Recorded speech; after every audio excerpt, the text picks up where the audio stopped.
Feliz sábado. Feliz sábado. É uma alegria e um privilégio estar aqui ainda, né? Com vocês. Minha família toda já foi, eu ainda estou aqui.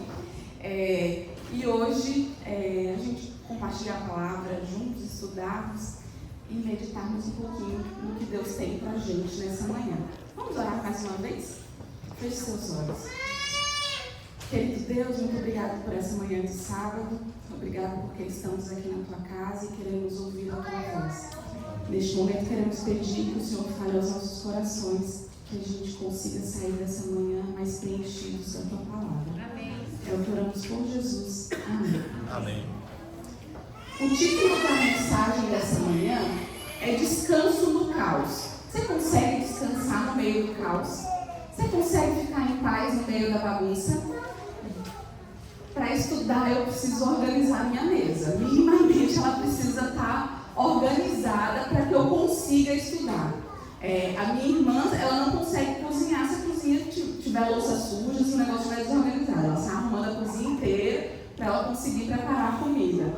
Talvez você se identifique aí com isso. Precisa estar muito organizado para conseguir fazer, para sentir que o dia está fluindo, para conseguir ficar em paz, né?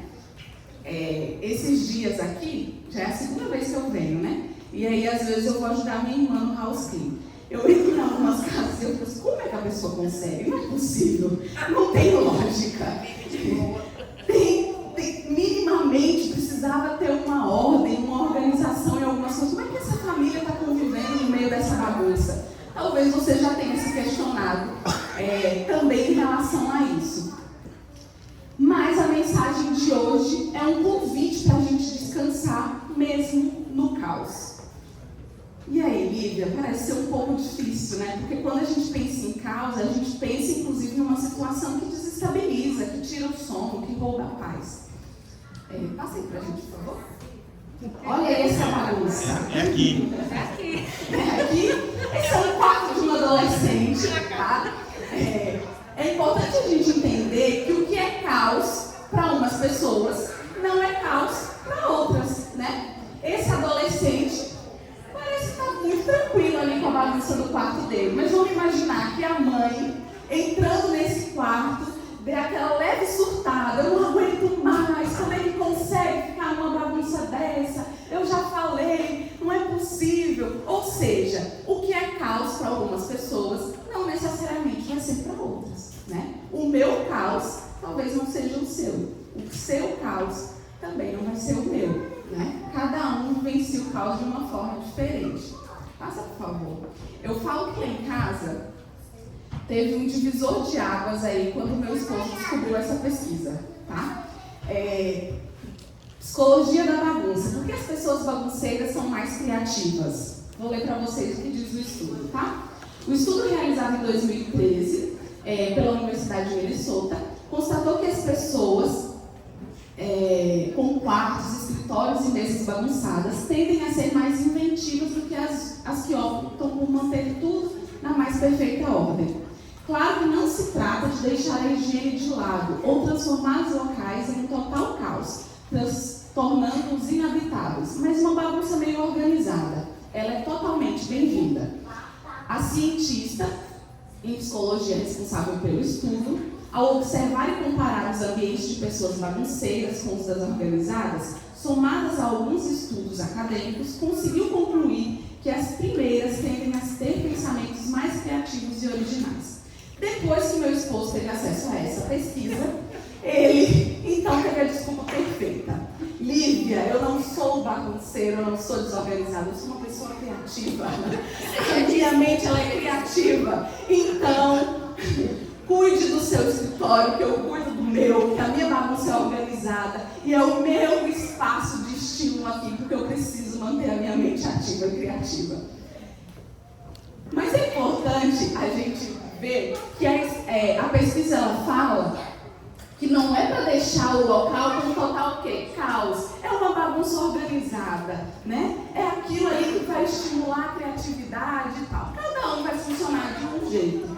Para mim, ter que entrar e trabalhar, estudar na sala do meu marido, é um desafio muito grande, Meu tio passou uma temporada lá em casa, ele viu. Meu marido ele tem que ter quadro na parede para ele escrever, tem que ter papel espalhado. Eu nunca vi tanto livro necessário para poder fazer um sermão. E essa é a forma que ele habita ali naquele cafofinho dele.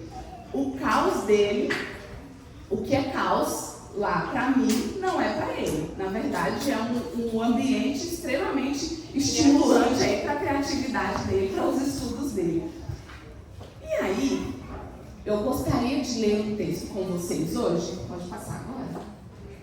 Está lá em João 4, versículo 46. Vamos estudar essa história.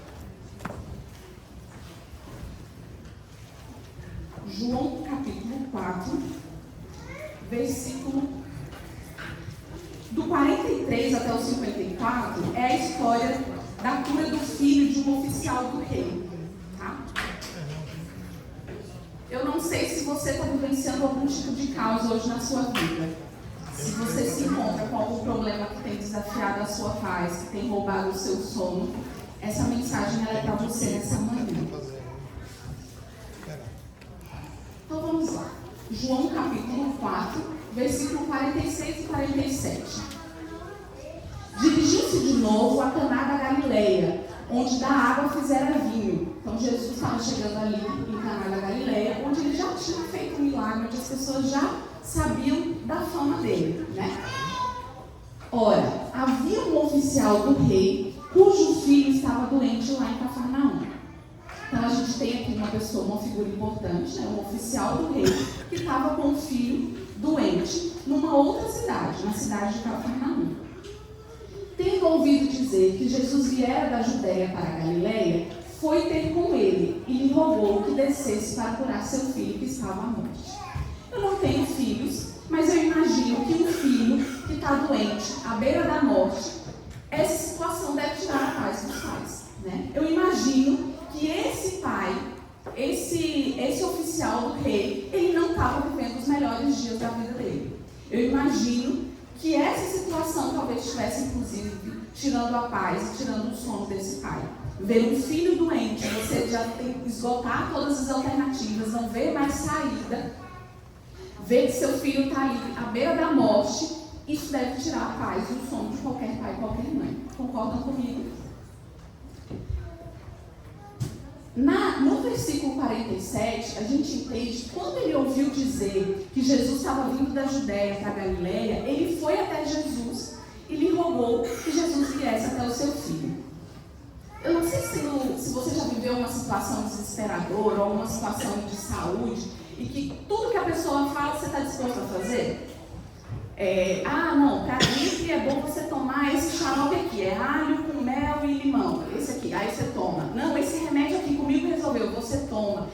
E à medida que você quer que aquilo ali vai sendo aliviado, você vai buscando as alternativas. Não, o médico tal, esse aqui que é bom, você vai naquele médico. Por quê? Porque você quer que seu problema seja resolvido. Então você não está querendo saber se de fato é lá que vai ser... Você não está procurando a certeza. Não, eu vou num lugar que, enfim, você está testando as alternativas. Eu acho que quando a gente lê esse texto, não fica claro que esse homem ele tinha uma fé extraordinária em Jesus e que ele foi com a certeza de que... Não, ele foi com a esperança de que o Jesus que já tinha feito algumas coisas, ele já tinha ouvido falar da fama de Jesus, e ele vai até esse encontro e ele pede, né? Ele clama ali como mais uma das alternativas de Jesus, vem até a minha casa, né? Vão até a minha casa e veja o meu filho, faça alguma coisa pelo meu filho.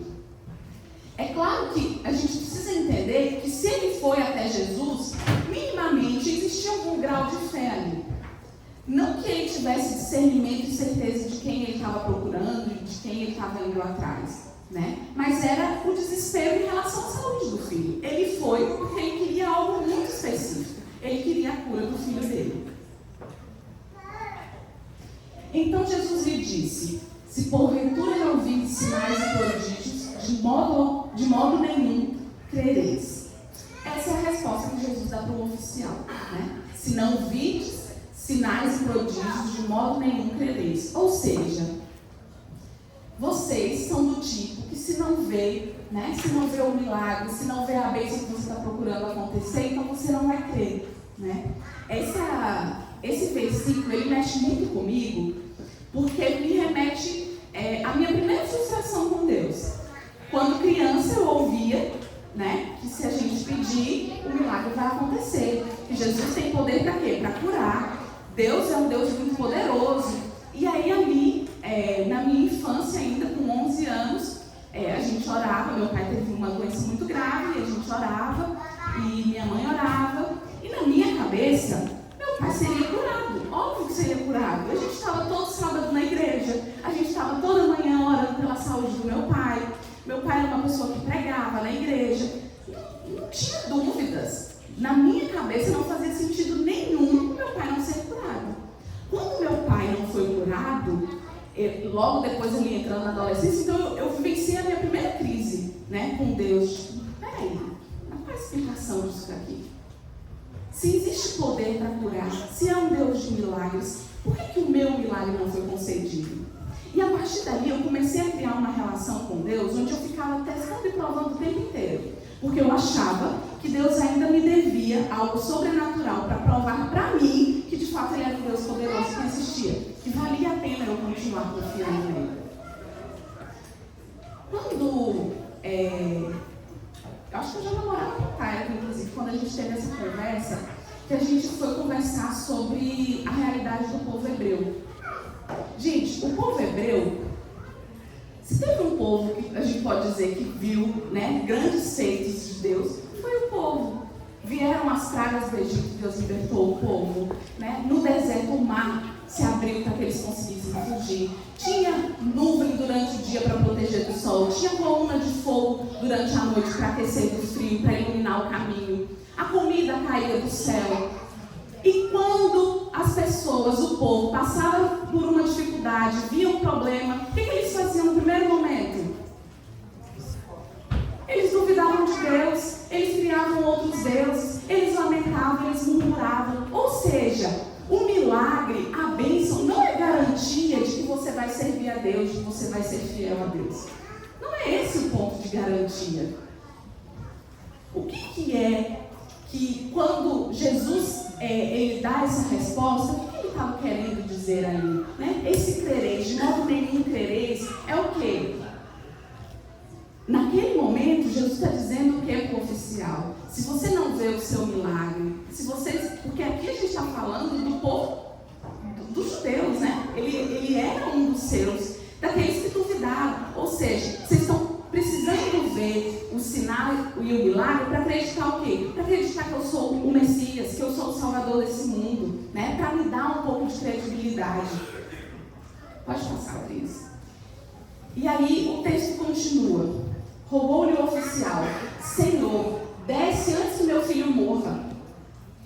E aí ele insiste nele de novo, né? Vamos até a minha casa, né? Desce antes que o meu filho morra. E Cristo então respondeu: vai, teu filho vive.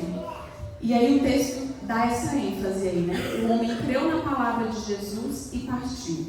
Jesus foi até a casa do oficial? Não. Nesse momento o oficial tinha alguma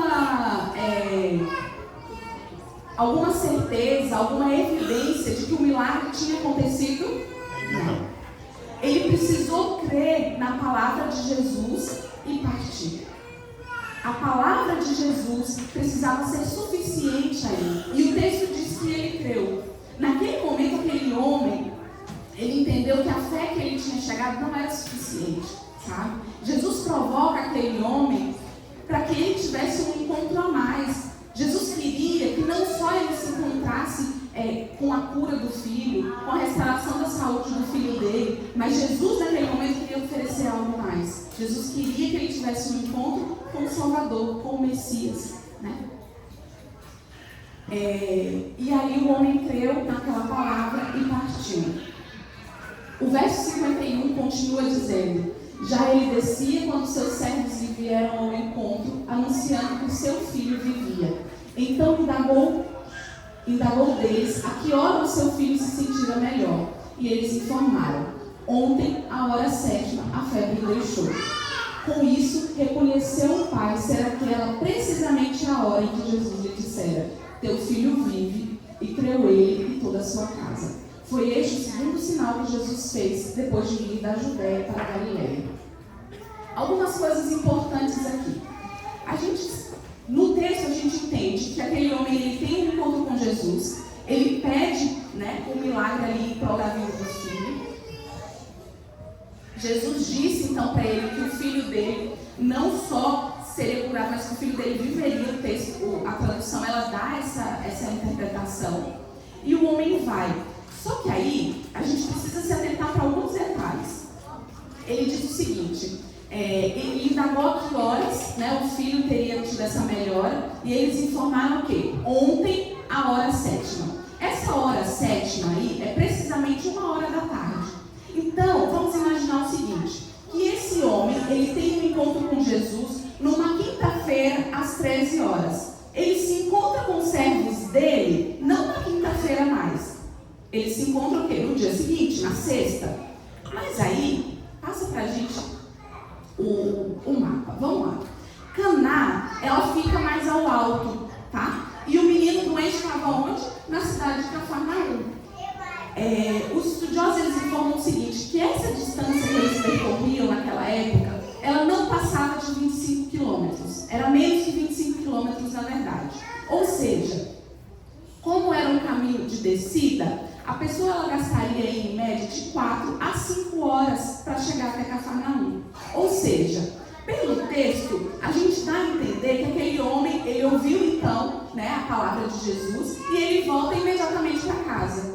Se esse encontro ele acontece a 1h da tarde, numa quinta-feira, que a gente está aqui trabalhando em cima dessa hipótese, faria sentido ele só viajar no dia seguinte? Imagina que você, a mãe e o pai, que está tão desesperado pela saúde do filho, e aí você vai até o encontro de uma pessoa que pode fazer algo pelo seu filho. Você tenta trazer esse curandeiro aí, vamos pensar assim, até a sua casa, para fazer algo pelo seu filho. E aí esse homem diz assim, tudo bem, seu filho vai viver, né? E aí você crê nessa palavra. Você vai ficar ali, você vai fazer compras em Caná, você vai dar uma volta, você vai visitar alguns amigos, você vai continuar ali ou você vai voltar para casa porque seu filho está doente, porque você precisa saber se deu certo, porque você precisa estar com a sua família naquele momento? Vai voltar. Você vai voltar. Não era algo que, tipo assim, estava muito tarde e ele precisava esperar o dia seguinte. Não.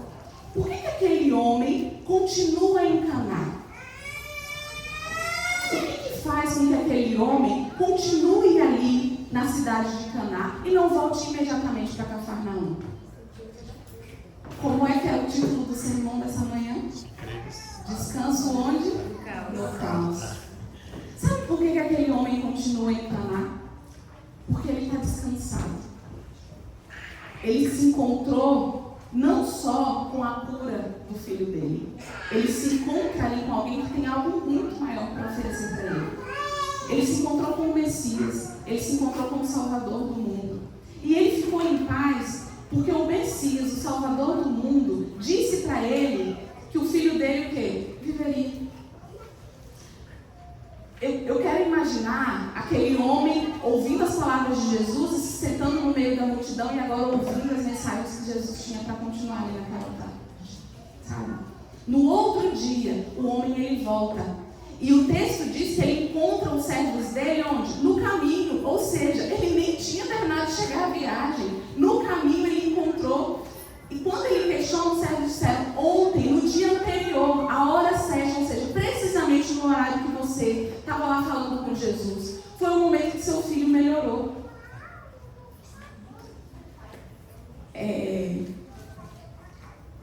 Jesus está nos convidando, Deus está nos convidando a descansar nele, a descansar no meio de todas as turbulências que a gente vive, no meio da dificuldade que tem te assolado nessa semana, nessa manhã, aquilo que tem roubado o seu sono, porque Ele quer que você se encontre com o Deus que cuida da sua vida, com o Deus que não quer lhe oferecer apenas a cura, a solução para esse problema que você está vivendo. É o Deus que lhe garante o quê? Salvação.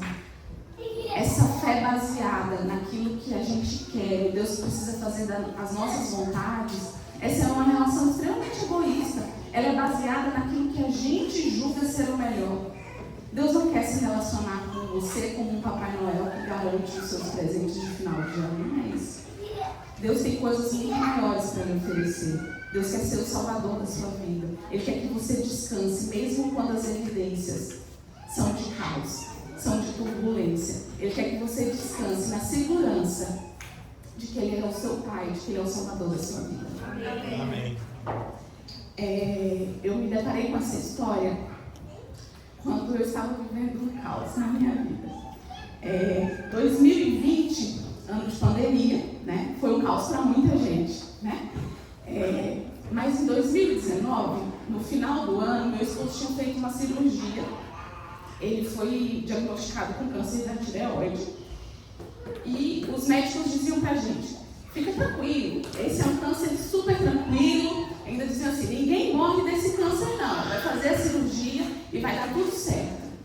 E na minha cabeça, eu precisava confiar nisso, eu precisava acreditar nisso. Como eu disse para vocês, a minha primeira frustração tinha sido lá aos 11 anos de idade, quando a cura do câncer do meu pai não veio, né? Então eu me assegurava nisso. Tipo, não, a medicina está sendo muito clara de que esse não é um câncer invasivo, não vai trazer problemas para a gente e isso vai passar.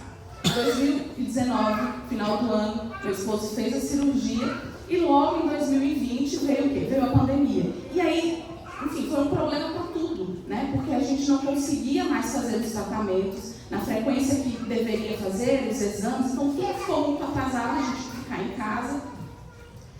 Atrelado a isso, a questão da tireoide, quando tirou meu esposo, teve muitos problemas hormonais, o hipotireoidismo, um dos sintomas dele é a depressão, né? Então, inclusive, é muito comum a gente ver pessoas depressivas que, na verdade, estão com problemas na tireoide. E aí, estava muito difícil regularizar esses hormônios, porque a gente precisava controlar isso só com medicação, mas tinha que estar sempre fazendo os exames, e esses atrasos ali, por conta da pandemia, acabaram dificultando. Então, foi um ano muito difícil, que a gente tinha que ficar preso em casa, né? E com essa situação toda, redução de questão financeira, muitas coisas, né? Enfim, vocês também vivenciaram isso aí, sabe como o ano de 2020, ele foi um ano desafiador para a maioria das pessoas.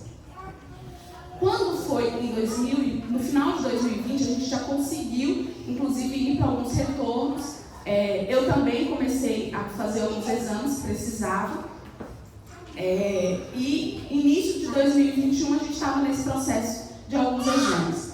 E teve uma sexta-feira muito característica lá em casa. Nesse processo de retorno, a gente já estava tentando engravidar tinha um tempo. Tinha esse problema de saúde do meu esposo, né? Tinha feito a cirurgia, mas a gente ainda estava com alguns probleminhas ali para estabilizar. E eu tinha um carocinho no nariz. E quando eu atendia criança, tinha algumas crianças que falavam assim: tia, você tem um carocinho igual de bruxa. E aí eu falei para a médica, eu queria tirar isso, porque isso me incomoda. E aí ela disse, uma das médicas disse assim: Lívia, se você for tirar isso daí, isso aí vai trazer mais problemas. Vamos ressignificar isso daí e vamos deixar isso aí por isso mesmo. Tá bom. Quando essa médica engravidou, ela entrou de licença, e aí eu tinha um retorno para fazer e eu encontrei com uma outra médica. E aí ela me questionou sobre esse carocinho, né? Aí eu falei, enfim, a médica disse que era melhor não tirar e tal. Ela analisou assim: eu tô achando isso aqui um pouco suspeito. A gente vai fazer uma retirada e a gente vai mandar para biópsia. Se não for nada, esteticamente já vai ficar agradável para você. Eu falei, então tá bom. E aí saiu o resultado, né? A gente, como bom curioso, a gente quer o quê? A gente quer olhar antes, né? Meu tio tá até aqui. Eu abri o resultado, fiquei na dúvida, dei um Google, achei meio confuso aquele negócio. Mandei pra ele, falei: tio, olha isso aqui pra mim. Ele tinha alguns amigos médicos, mandou para uma amiga dele, dermatologista, e não me deu a resposta. Eu falei: eita, eu acho que é o que eu tô pensando mesmo. E aí, de repente, Tatara meio assim, eu falei: meu tio falou com você? Pela minha mãe também. E ali, no retorno da médica também. Então, era um tipo de câncer de pele, né? Os exames, eles apontavam para isso. E aí a gente estava nesse meio, eu fazendo os exames dele para entender também porque ele não estava estabilizando. Tinha esses retornos em relação à questão da fertilidade também, porque a gente não estava conseguindo ter filhos. E teve uma sexta-feira que me marcou muito. A gente ia lá em Salvador tem um centro médico, e a gente ia, do São Rafael. E a gente não podia entrar juntos, né? Porque não tinha acompanhantes. Então, a gente deixou o carro no estacionamento, não podia ficar na recepção também. E aí cada um ia para sua consulta e voltava. Nesse dia a gente tinha todas essas coisas. Eu lembro que quando foi no final dessa sexta, eu tinha ido para a minha primeira consulta com o cirurgião oncológico. Eu estava arrasada.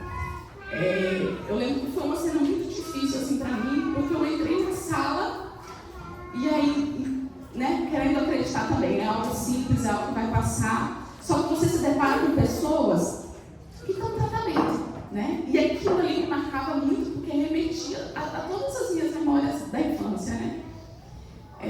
Eu lembro que quando a gente chegou no carro, e aí cada um foi dando os feedbacks de como tinha sido o dia, né, naquela jornada de médicos.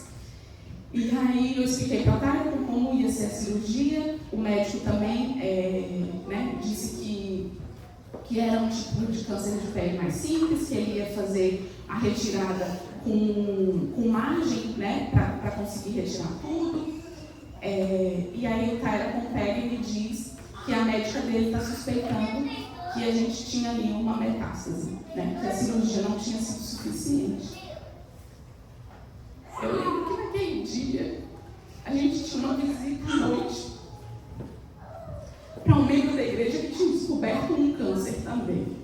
E eu falei para ele, a gente chegou em casa por volta de umas 4 da tarde, eu falei, cara, eu não tenho condição nenhuma de ir com você nessa visita.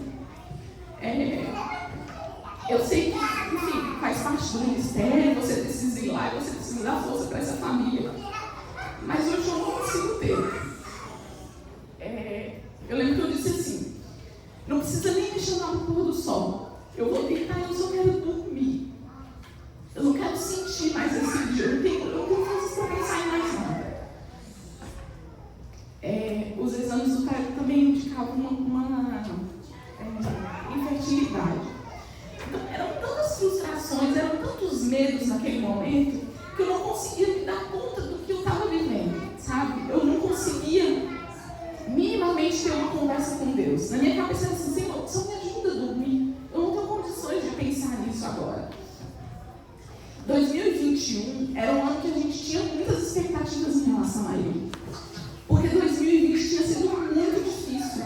Além das questões de saúde do Caio, com emocionais, lidar com a igreja fechada, né? A gente precisava se dobrar para dar atenção para a membresia, para manter ativo. Então tinha sido muito, muito difícil.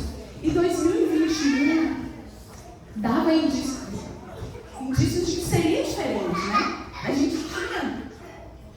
A gente tinha planos, a gente estava animado, a gente queria, tinha algumas ideias de como a gente ia iniciar a reabertura da igreja, de como a gente queria que aquele ano fosse. Então a gente estava muito animado. Isso foi um balde de água fria, assim, tudo, sabe?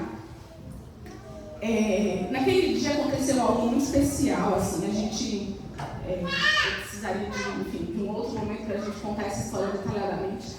Mas a gente sentiu claramente que Deus estava dizendo para a gente que Ele estava com a gente, né? Que Ele ia cuidar.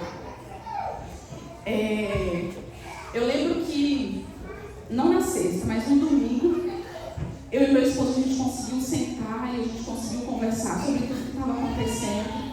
E foi a primeira vez que a gente orou junto depois dessa turbulência da sexta-feira. A gente ainda estava meio assim, e no domingo a gente orou e a gente não pediu cura para Deus. A gente não queria saber se Ele ia curar, como é que ia ser. A gente precisava sentir paz. A gente estava vivendo um caos muito grande. A gente tinha uma missão muito grande para fazer naquele ano nas igrejas. As igrejas estavam muito carentes. A gente vivia um momento muito delicado e a gente precisava estar em paz para fazer tudo que precisava ser feito. Essa oração me marcou muito, sabe? Porque tanto eu como ele, a gente não queria exigir nada. Senhor, a gente não quer te pedir nada, sabe? A gente não quer dizer para o Senhor como a gente gostaria que as coisas acontecessem. A gente não quer ficar aqui falando dos nossos medos, dos nossos traumas de lá de trás, de como isso nos afeta. A gente precisa estar em paz.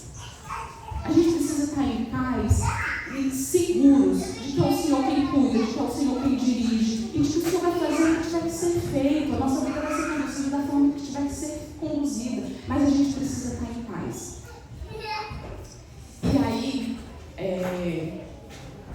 As situações, né, não vieram rapidamente. Primeiro foi a minha cirurgia. Quando veio a biópsia, o médico me disse que as células não eram malignas, elas eram benignas. Naquela hora eu não consegui nem ficar feliz, eu só fiquei brava. Como vocês afirmam alguma coisa se não existe certeza, né? E ele disse: Lívia, os resultados não tinham como apontar para uma outra coisa. E foi a primeira vitória que a gente teve. A questão do thyroid ainda se estendeu muito, a gente precisava fazer muitos exames, ficava um negócio muito inconclusivo. Ano passado foi que meu esposo conseguiu fazer uma etapa do tratamento que foi um pouco mais invasiva e a gente acredita que, enfim, tenha solucionado, mas a gente precisou de paz para viver todos esses anos, esse processo aí. Ainda leva um tempo, né, para considerar que de fato recebeu alta dessa questão. Os filhos não vieram ainda, a gente não sabe como é que vai acontecer, mas tudo bem, cada fase uma fase, né? Mas eu posso dizer que 2021 foi um ano de muita paz no meu lar. Foi um ano de muita paz. Foi um ano que a gente conseguiu fazer coisas incríveis assim na igreja. A gente viu o crescimento da igreja de uma forma que a gente nem imaginava. Logo depois veio a mudança, né? A gente foi para Sergipe e a gente tem vivido coisas muito incríveis. Mas aquele ano foi um ano que me marcou e me trouxe uma lição muito incrível. A gente precisa de paz. A gente precisa de paz para descansar no meio do caos. Queridos, esse mundo não vai melhorar. A gente pode parar de ficar pedindo, sabe? Porque esse mundo ele não vai melhorar. Se a dificuldade que você está enfrentando hoje, ela melhora amanhã, daqui a pouco vão vir outras. Dificuldades virão. Esse mundo ele é cruel e ele não vai melhorar. O que Deus está querendo te oferecer nessa manhã não é a resolução do problema que está tirando o seu sono. Deus não quer, nessa manhã, te dar a cura que você está precisando para você seguir em paz. Não é isso que Deus quer te oferecer hoje. Deus tem uma bênção muito superior para te oferecer. E enquanto você estiver esperando só a menor, você não vai conseguir usufruir daquilo que Deus tem para te oferecer. Amém. Deus é um Deus de salvação. Ele não quer só resolver os seus problemas desse mundo, porque não é isso que você precisa. A sua visão ela é muito limitada para entender o amor de Deus por você. A grande bênção que a gente poderia receber, a gente já recebeu. Deus deu a própria vida para nos salvar. Os planos de Deus para a nossa vida não são para esse mundo, são para a eternidade. E teve uma música que me marcou muito nesse período, que ela diz o seguinte: se o trovão e o mar se erguendo vem, sobre a tempestade, no meio da tempestade, no meio do caos, você vai fazer o quê? Você vai voar. E aí eu queria convidar a igreja para a gente ficar de pé e a gente cantar de forma bem forte, como uma oração mesmo, como um pedido para Deus nos ajudar a descansar.